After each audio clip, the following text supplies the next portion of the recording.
चलो अब हम लोग बायोलॉजी में चलते हैं। BIOLOGY। कल हम लोगों का एपिथेलियम टिश्यू खत्म हो गया था,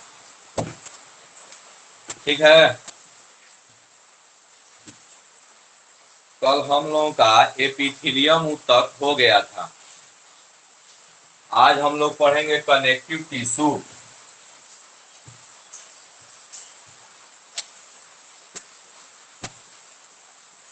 कनेक्टिव टिश्यू यानी संयोजी ऊतक। संयोजी ऊतक।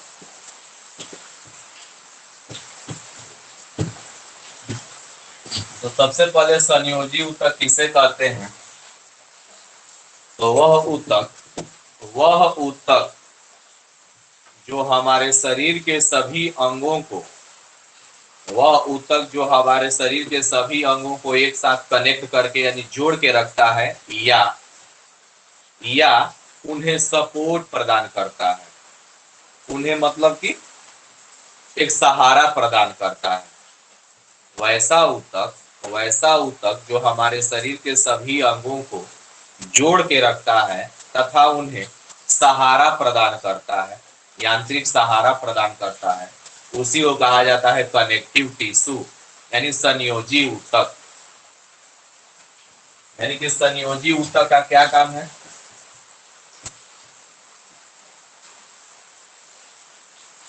अंगों को अंगों को एक साथ अंगों को एक साथ जोड़कर रखना। अंगों को एक साथ जोड़कर रखना तथा तथा उन्हें सपोर्ट सपोर्ट यानी सहारा सहारा देना। यही हमारा क्या है? कनेक्टिव टिश्यू है, ठीक है। संयोजी ऊतक है। इस संयोजी ऊतक में इस संयोजी ऊतक में कुछ खास प्रकार के सेल पाए जाते हैं।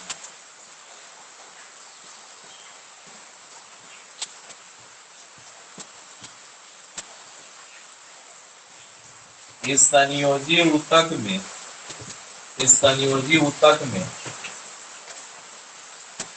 कुछ विशेष प्रकार के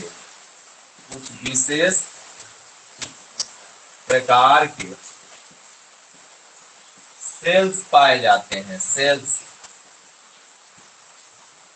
पाए जाते हैं।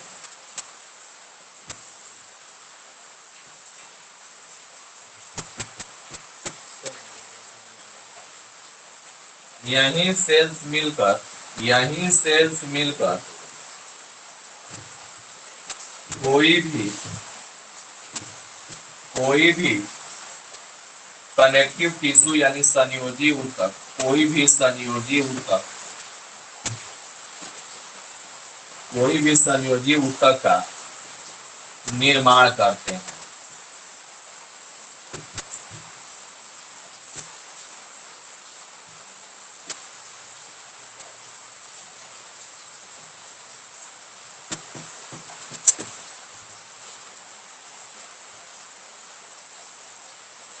अगर संयोजी ऊतक का कोई पूछे कि कौन कौन से संयोजी ऊतक है एग्जाम्पल, तो हमारा जो ब्लड है, ये हमारा ब्लड एक संयोजी ऊतक है। हमारा बोन है, कार्टिलेज है, ये सब क्या है? ब्लड, बोन, कार्टिलेज, ये सब क्या है? संयोजी ऊतक है। अंगों को जोड़ कर रखते हैं, कनेक्ट करके रखते हैं, ठीक है। सभी अंगों को एक में जोड़कर या कनेक्ट करके रखते हैं, ठीक है। और आ गया कि कौन कौन से सेल पाए जाते हैं। कौन कौन से सेल्स पाए जाते हैं कनेक्टिव टिश्यू में? कनेक्टिव टिश्यू में कौन कौन से सेल्स पाए जाते हैं, ठीक है।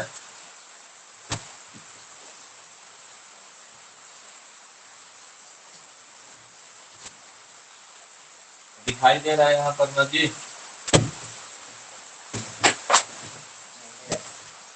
नहीं। नहीं दिखाई दे रहा है।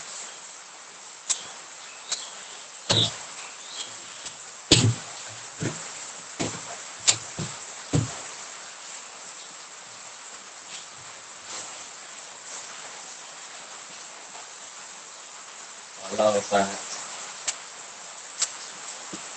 हाइड्रोब्लास्ट। हाइड्रोब्लास्ट।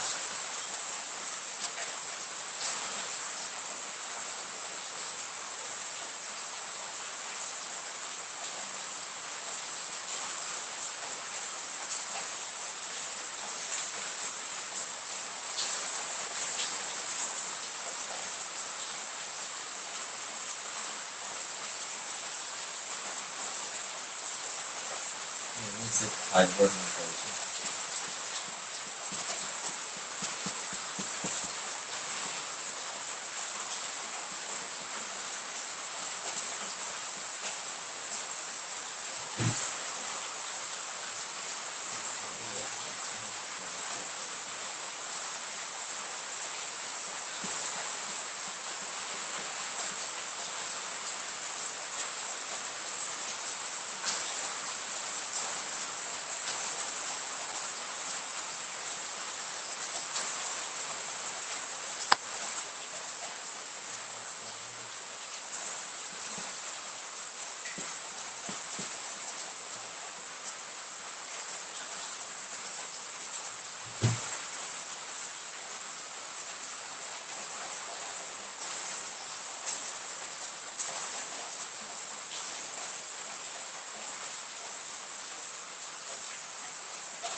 ये स्नोफिल है।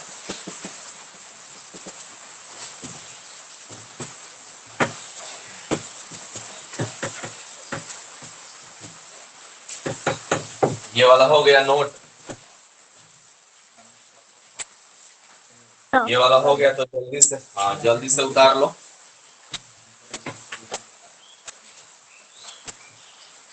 इधर दिखाई दे रहा है।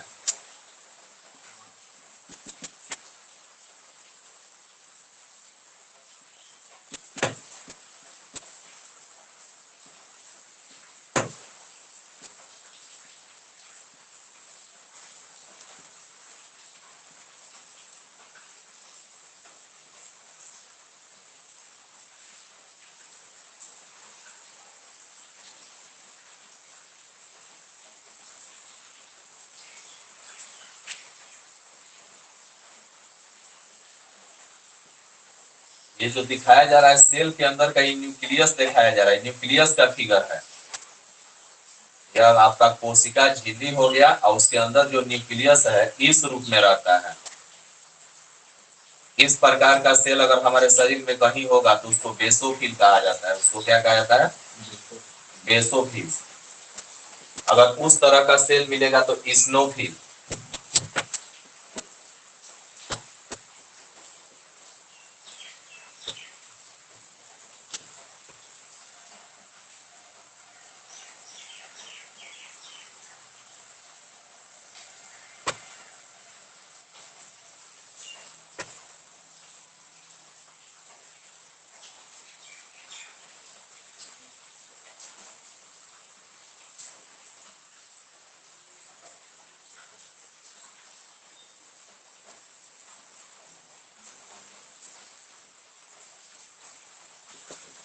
अगर इस तरह का सेल मिलेगा तो न्यूट्रोफिल। न्यूट्रोफिल।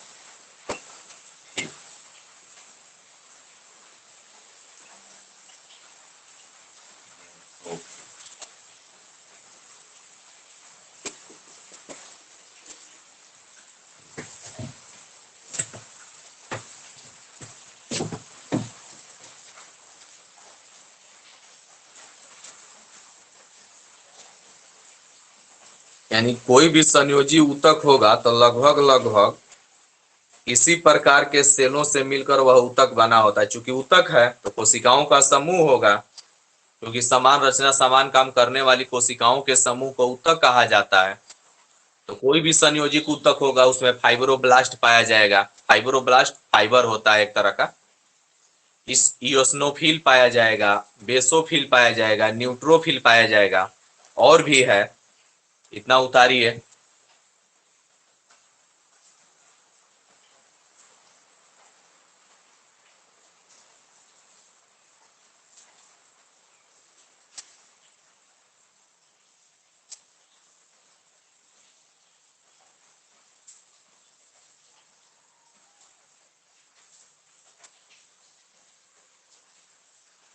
हो गया है सर। हो गया। तो संयोजी ऊतक समझ में आ गया कि संयोजी ऊतक अंगों को एक साथ जोड़कर रखता है तथा उन्हें सपोर्ट या सहारा देता है। ठीक है, सपोर्ट या सहारा देता है। जैसे हमारे शरीर में जो हड्डियां हैं हमको एक तरह से सहारा दी हुई है। ठीक है, अगर हड्डियों को निकाल दिया जाए तो हम क्या होंगे, सही ढंग से खड़ा नहीं हो पाएंगे। तो यह अंगों को जोड़ता भी है और उन्हें क्या करता है, सहारा भी प्रदान करता है, सपोर्ट भी देता है। ठीक है, इस संयोजी ऊतक में कुछ विशेष प्रकार के सेल्स पाए जाते हैं। यही सेल्स मिलकर कोई भी संयोजी ऊतक का निर्माण करते हैं।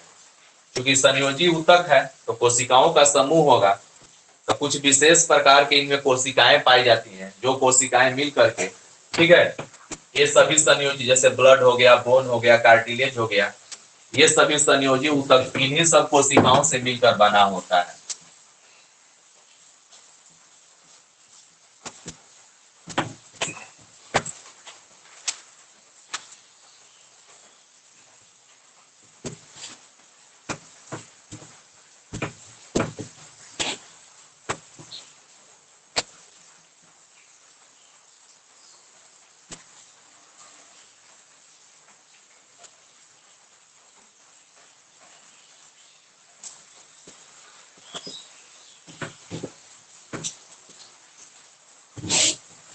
ये माइक्रोफेज है।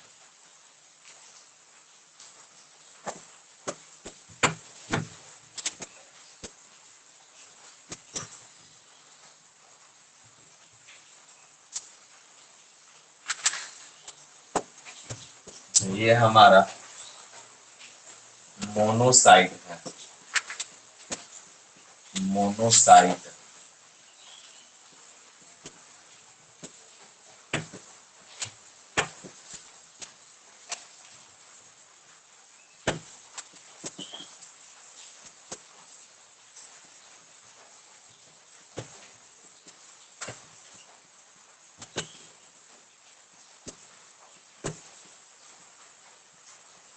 ये है लिम्फोसाइट।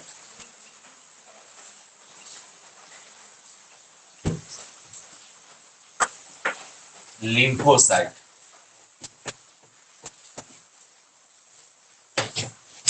एक और है,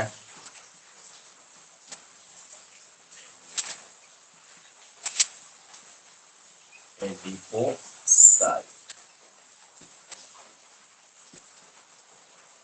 एडिपोसाइट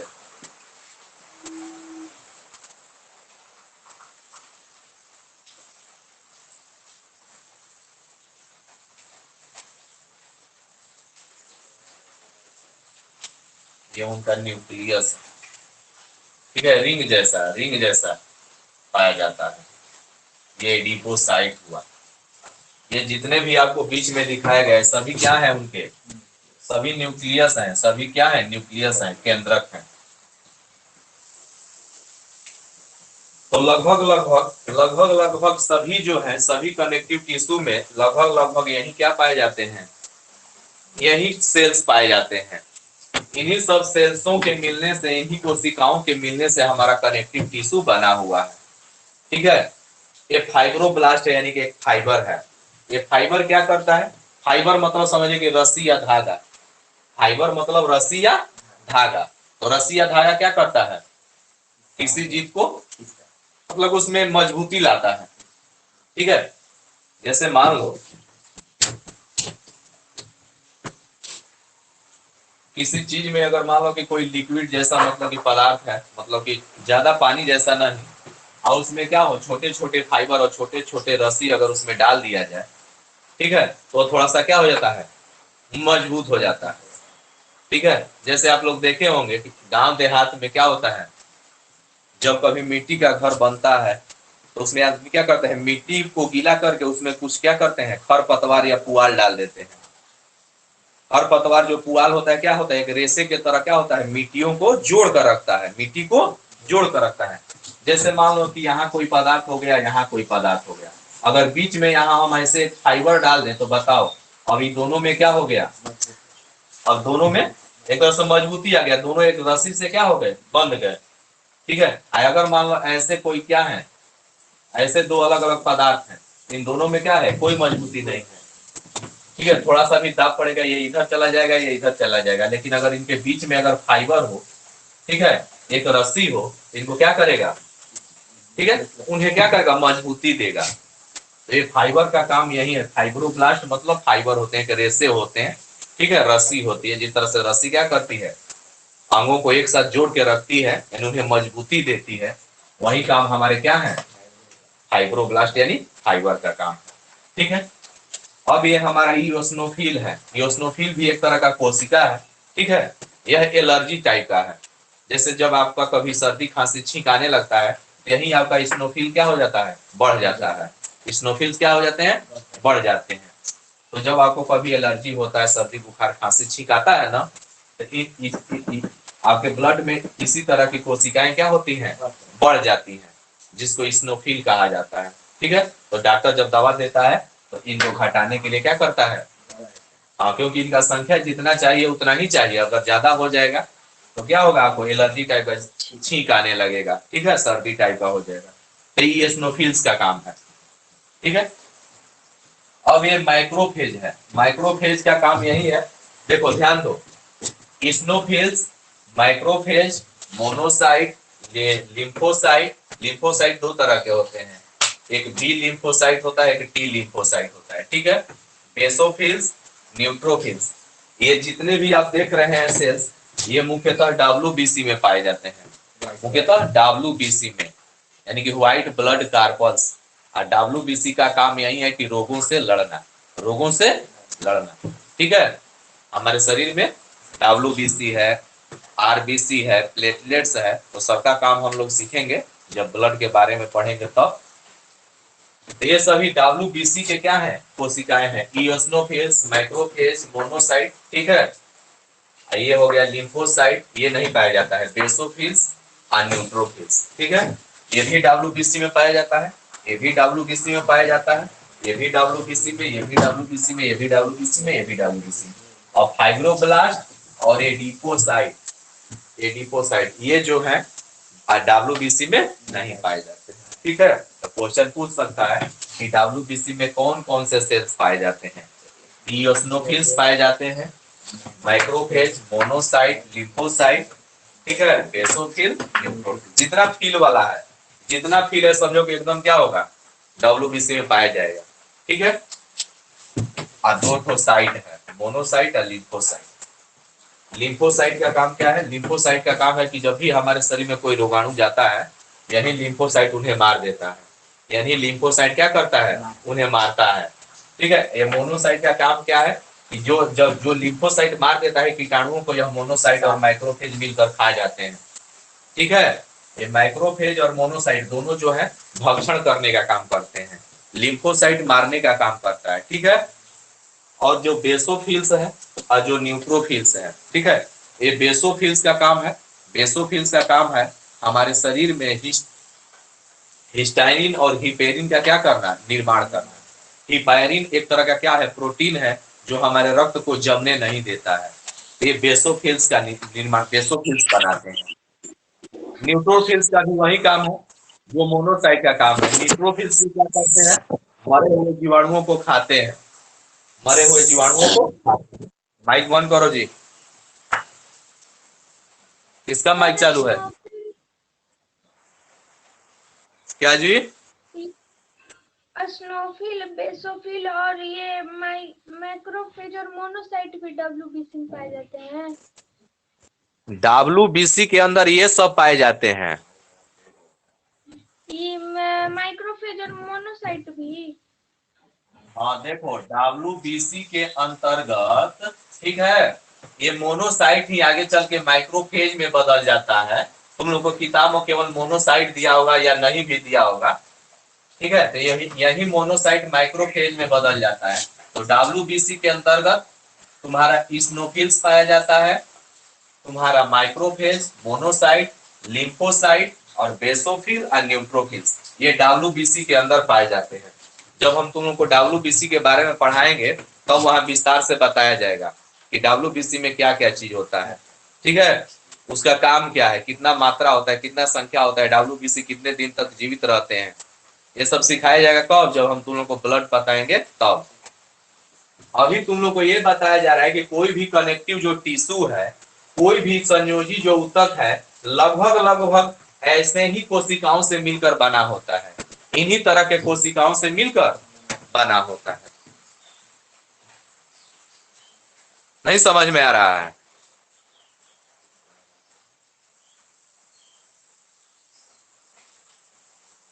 कोई भी संयोजी जो ऊतक होगा लगभग लगभग यही सब कोशिकाओं से मिलकर बना होगा।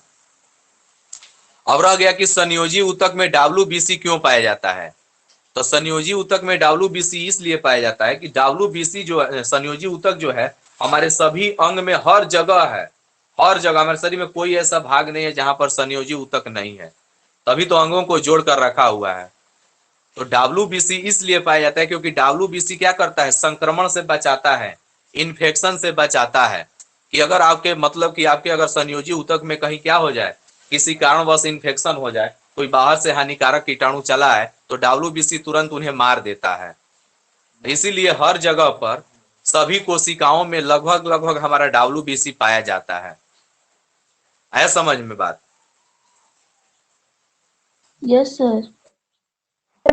यही कारण है कि संयोजी ऊतक में WBC पाए जाते हैं, ठीक है, क्योंकि हर जगह संयोजी ऊतक है, संक्रमण कहीं से भी हो सकता है, पैर से भी, हाथ से भी, कहीं से भी, हर जगह WBC रहेगा तो रोगों को भाई पहचानता है, बाहर से आए हुए रोगाणुओं को मार देता है। मिटा दे अब हम इसको। Yes sir.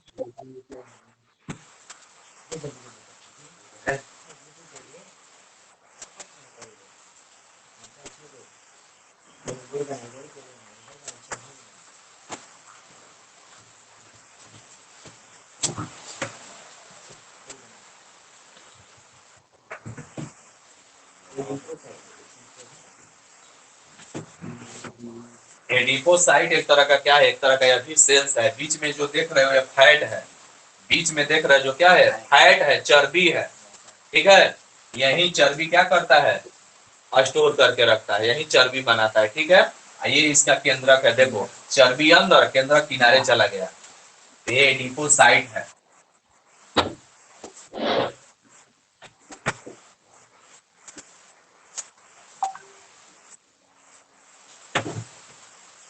ठीक है, एक बार हम फिर से बता देते हैं कि फाइब्रोब्लास्ट यानी फाइबर जो होते हैं, ठीक है, वह कोशिकाओं को, सेल्स को एक साथ क्या करते हैं, बांध के रखते हैं, उन्हें मजबूती प्रदान करते हैं, ठीक।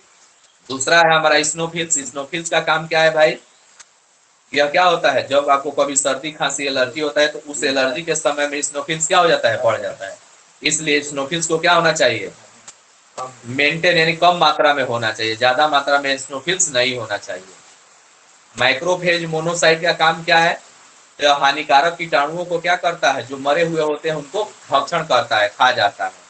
लिम्फोसाइट दो तरह के होते हैं, बी लिम्फोसाइट, एक टी लिम्फोसाइट। टी लिम्फोसाइट जो होता है, टी लिम्फोसाइट रोगाणुओं को मारता है, वही रोगाणुओं को मारता है, और मोनोसाइट माइक्रोफेज मिलकर खा जाते हैं, ठीक है। एडिपोसाइट क्या है, एडिपोसाइट जो होते हैं ऐसे सेल्स होते हैं जिनमें क्या होता है, फैट क्या होता है, स्टोर होता है, चर्बी जाकर के उसमें क्या होता है, भर जाता है एडिपोसाइट में।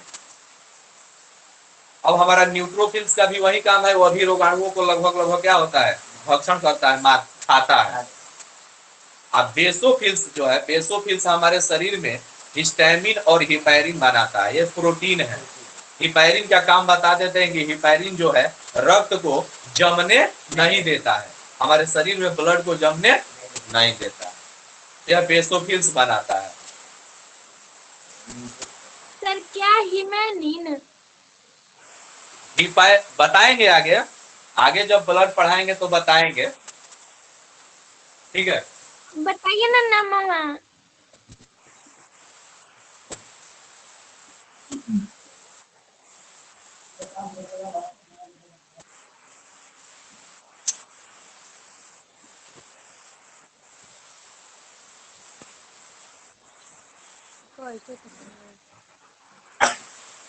ये दोनों एक ही नाम है कि अलग अलग?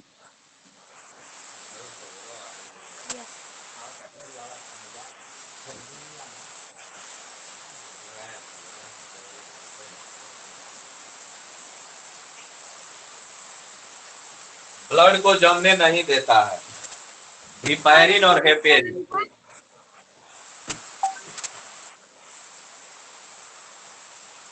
आवाज नहीं जा रहा है ना, बारिश हो रहा है तेज, हाँ तेज बारिश हो रहा है। इसलिए हम रिकॉर्डिंग को बंद करते हैं और पढ़ाई को यहीं पर बंद कर देते हैं, ठीक है। क्योंकि साफ आवाज नहीं जा रहा है इसलिए बंद किया जाता है। चलो लेफ्ट हो जाओ, बारिश तेज हो रहा है, ठीक है। आज इतना ही रहेगा।